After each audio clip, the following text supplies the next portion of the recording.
एक बार प्रेम से बोलिए बागेश्वर धाम की।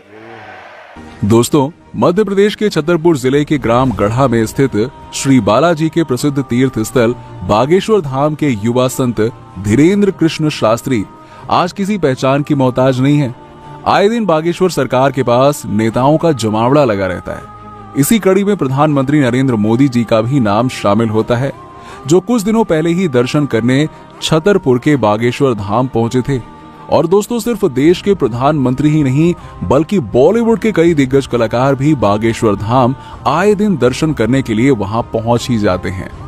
मध्य प्रदेश के छतरपुर जिले के ग्राम गढ़ा में स्थित सिद्ध स्थान बागेश्वर धाम सरकार इन दिनों पूरे भारत में चर्चा का विषय बना हुआ है। बागेश्वर धाम में रोजाना लाखों की तादाद में भक्त अपनी मनोकामनाएं लेकर पहुंच जाते हैं। बताया जा रहा है कि बागेश्वर धाम के मुख्य पंडित धीरेन्द्र कृष्ण शास्त्री भक्त को देखकर ही बता देते हैं कि उनके मन में क्या चल रहा है।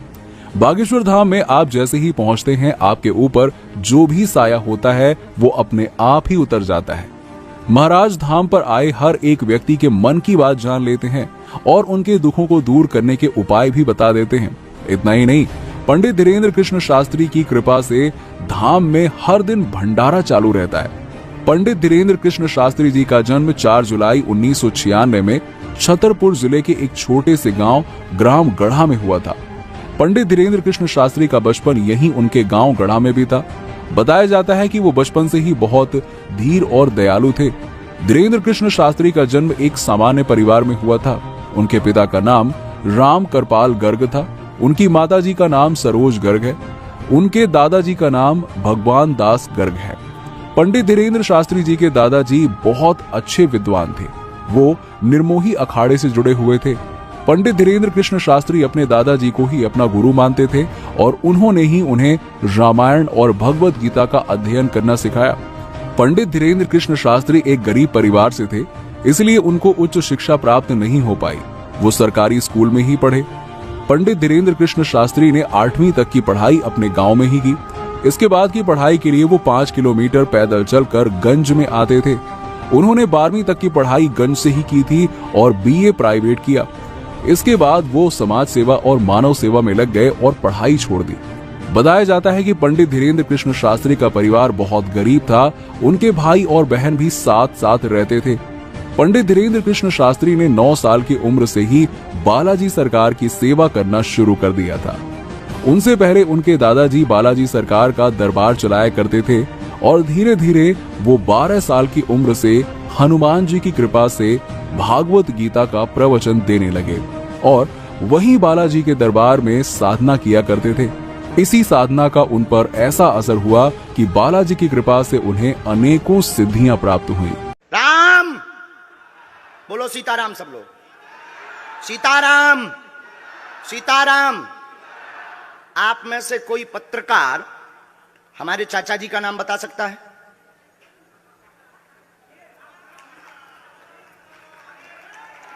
बोलिए बोलिए बोलिए।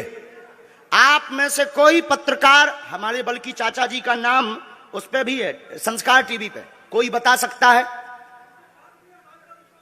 बोलो बोलो, वरना आज के बाद अंधविश्वासी कहना बंद कर देना।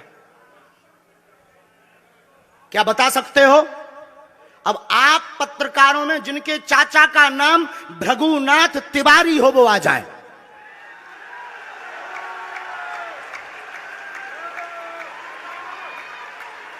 आपके चाचा का नाम भृगुनाथ तिवारी?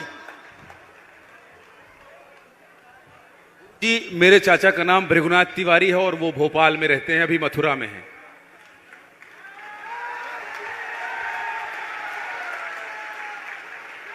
आज लेकिन हमने लास्ट अनुमति ली है अपने बालाजी से। क्या तुमने पहले बताया? लोगों को अंधविश्वास में तो नहीं ढकेल रहा, महापाप पड़ेगा अगर तुमने बताया हो। गुरुजी, मैं 3 दिन से बल्कि सच्चाई को एबीपी न्यूज में दिखा रहा हूं। मैंने कोई अंधविश्वास फैलाने का और बताने का काम नहीं किया है। मैं यहीं से आपके दरबार से जनता। तो क्या तुम्हारे भाई का नाम राघवेंद्र तिवारी है? जी गुरुजी, एक पत्रकार होने के नाते नाते मैं ये कह रहा हूं, आचार्य धीरेन्द्र शास्त्री की जय।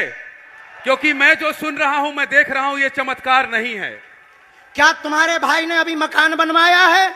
जी, गृह प्रवेश किया है 2 दिन क्या पहले। तुम्हारी भतीजी का नाम अभिसी है? जी गुरुजी। आज के बाद अब अंधविश्वासी कहना बंद कर देना, वरना नंगा कर दिया जाएगा। हम हनुमान जी के सेवक हैं, ललकार कर करते हैं कि हमने संतों की चरणों की तपस्या सीखी और सन्यासी बाबा की कृपा को पाया है।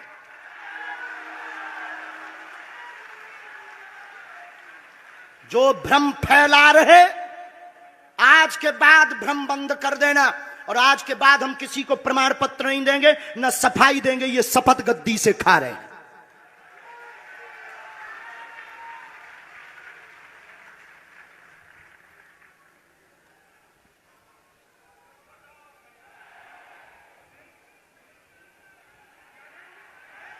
पूरे भारत को अंधविश्वास में धकेलने के लिए हाँ तो नहीं बोल रहे।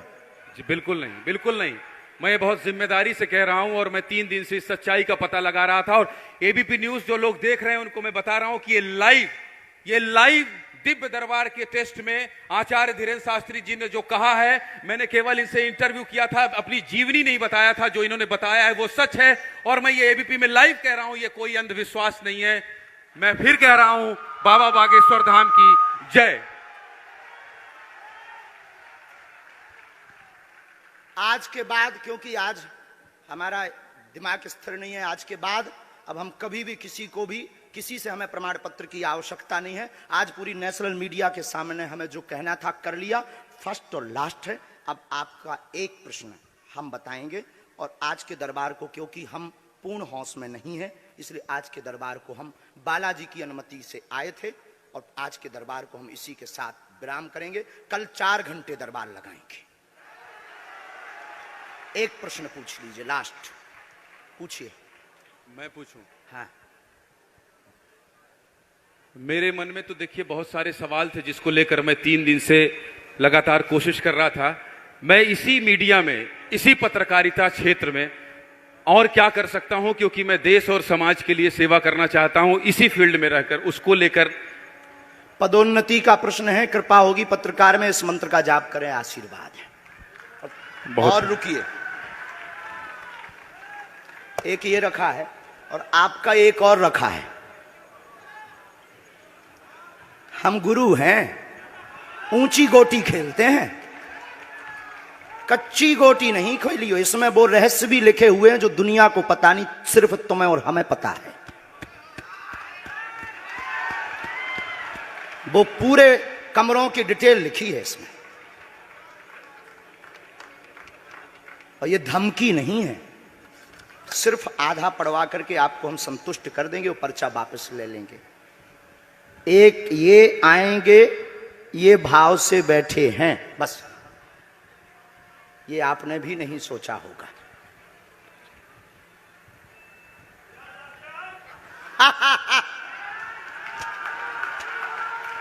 और ये हम पहले से गोटी रखे थे कि इस गोटी को भी हम मारेंगे।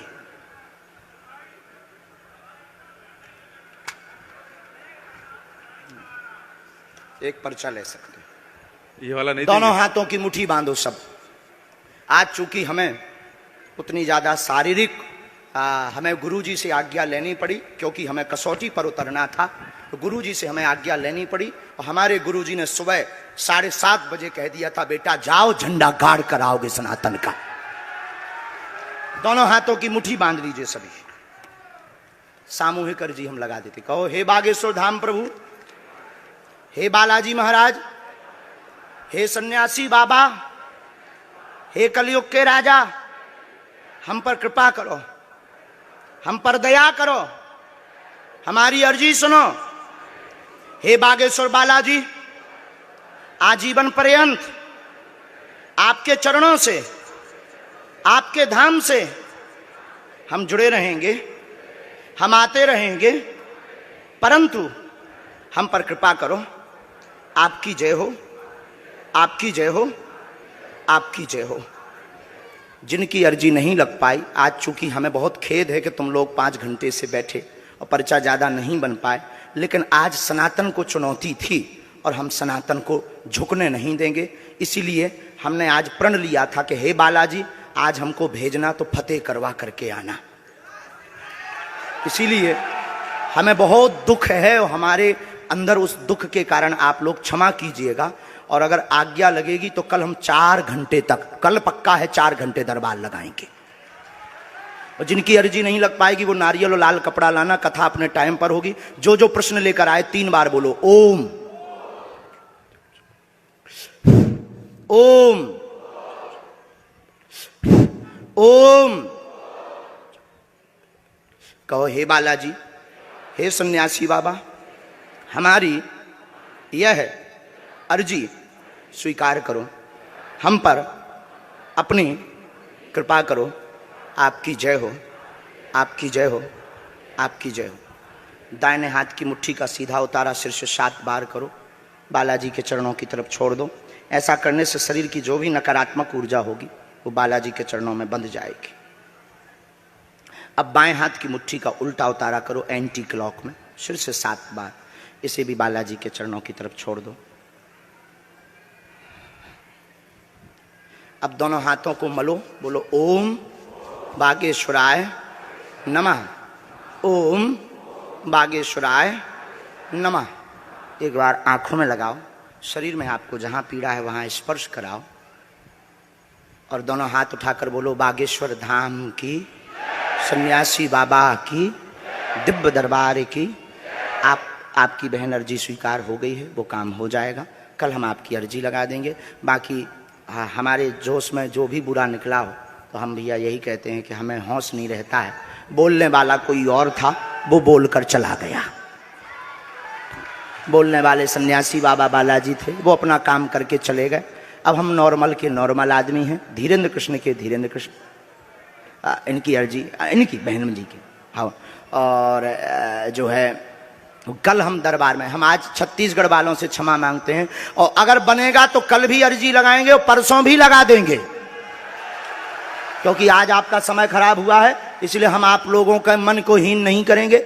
आज की कथा अपने समय पर होगी और बस अब हम जो है थोड़ी देर के लिए हमको अब विदा लेना पड़ेगा। अभी भी आप माइक से बोलिए, कोई संदेह माइक से बोल दीजिए, फिर बाद में मत कोई कहे। नहीं, मैं तो बिल्कुल सवाल नहीं उठा रहा हूं और मुझे कोई संदेह नहीं है।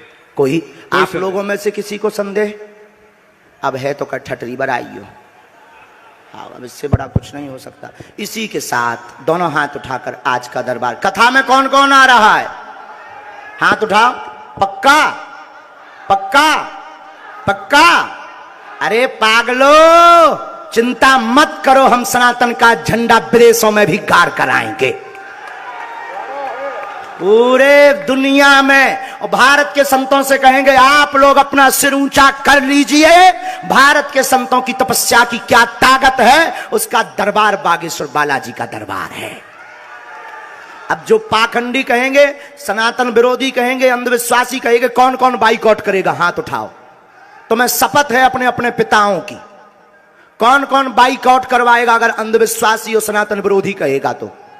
बाइकआउट करोगे? न्यूज वालों को, टीवी वालों को, जो संतों विरोध करेंगे उन संतों को, हमारा नहीं सनातन का कोई विरोध करेगा तो कौन कौन बाइकआउट करेगा? पक्का पक्का पक्का? अब भारत में रहना होगा तो सीताराम कहना होगा।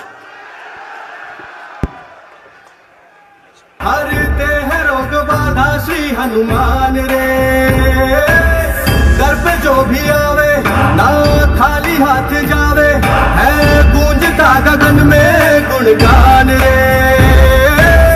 है शिव के अवतारी, दुनिया जाए बलहारी, महिमा निराली ऊंचा नाम।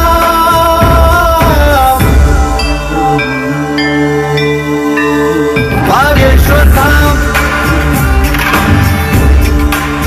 बागेश्वर धाम, बिगड़े बनेंगे सबके काम। बागेश्वर धाम, बागेश्वर धाम की जय।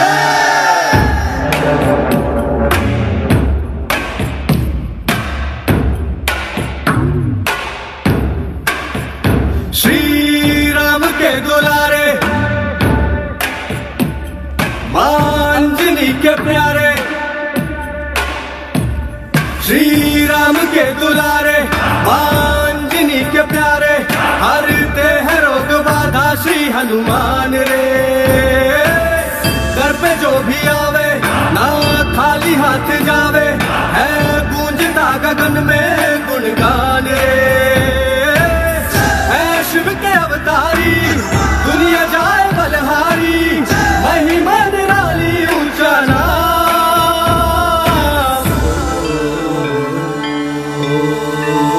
बागेश्वर धाम बागेश्वर धाम बिगड़े बनेंगे सबके काम बागेश्वर धाम।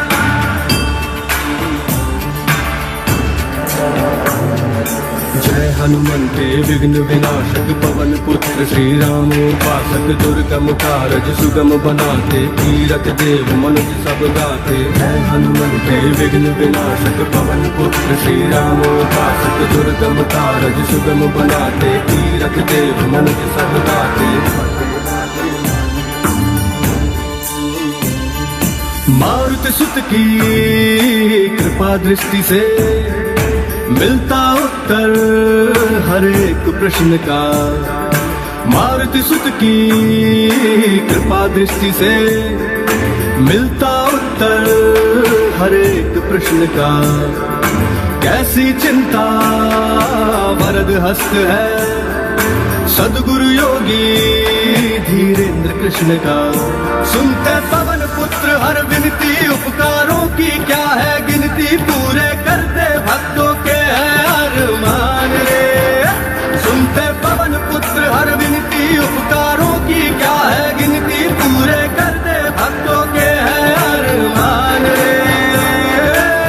भक्ति धर्म अनुगामी बुद्धि बन के है स्वामी मन में समाए प्रभु राम।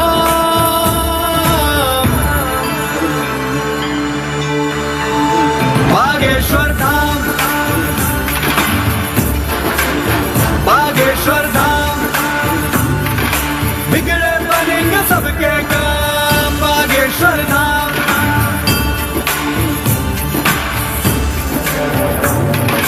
करिए कृपा शरण में लीजिए तन मन दोष मुक्त कर दीजिए। जय पिंगाक्ष अतुल बलधारी संत सहाय असुर संगारी। करिए कृपा शरण में लीजिए तन मन दोष मुक्त कर दीजिए। जय पिंगाक्ष अतुल बलधारी संत सहाय असुर संगारी। माँ सीता के शोक विनाशक रामानुज के कष्ट निवारक। माँ सीता के शोक विनाशक रामानुज के कष्ट निवारक। है अविनाशी परम प्रतापी तुम हो भक्तों के उद्धारक। जिसको मिले तुम्हारे दर्शन उसका धन्य हुआ है जीवन तुमने कर दी मुश्किल राहें आसान रे। जिसको मिले तुम्हारे दर्शन उसका धन्य हुआ है जीवन तुमने कर दी मुश्किल राहें आसान रे। जय कपीस हितकारी वायुपुत्र दुखहारी मन में तुम्ही हो खोया।